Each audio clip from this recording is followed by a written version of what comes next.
আসসালামু আলাইকুম। আজকে আসছি কিছু আলোচনা করতে, আজকে কোনো ক্লাস নিতে নয়। আমরা প্রায় ছাত্রছাত্রীদের উদ্দেশ্যে কিছু মোটিভেশন দিয়ে থাকি যে তুমি এই বছর ফেল করেছো তো কি হয়েছে, সামনের বছর অবশ্যই ভালো করো। পৃথিবীতে অনেক মনীষী আছে বা অনেক বড় বড় ব্যক্তি আছে যারা স্কুল ড্রপার ছিল, যারা কলেজ ড্রপার ছিল, যারা ভার্সিটি ড্রপার ছিল, তারা কি সফলতা অর্জন করেনি? এখন কথা হচ্ছে যাদের উদ্দেশ্যে মোটিভেশন দিচ্ছি আসলে তারা কি আমাদের কথাগুলো নিতে পারছে, বা তাদের ওইরকম সমাজ আছে কিনা যে কথাগুলো তারা অ্যাকসেপ্ট করতে পারবে। এবছর এসএসসি পরীক্ষার রেজাল্ট পর্যালোচনা করলে দেখা যায় সেখানে 68.45% বাচ্চা পাস করেছে আর বাকি বাচ্চাই ফেল করেছে।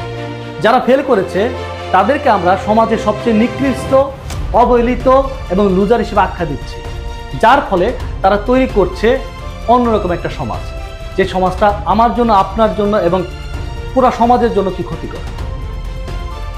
তাই আমি অভিভাবকদের প্রতি অনুরোধ করছি, আপনারা পাশের বাড়ি আন্টি, পাশের বাড়ি আঙ্কেল বা আপনার কলিগ বা সমাজের কিছু লোকের কথা শুনে আপনার বাচ্চার প্রতি নিষ্ঠুর হয়নি, আপনার বাচ্চার প্রতি সদয় হন। কারণ কেননা দিন শেষে বাচ্চা কিন্তু আপনার।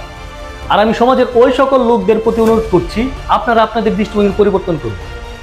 কারণ এমন একটা সময় হয়তো বা আসতে পারে এই নিকৃষ্ট বাচ্চার প্রতি আপনার দ্বারস্থ হওয়া লাগতে পারে।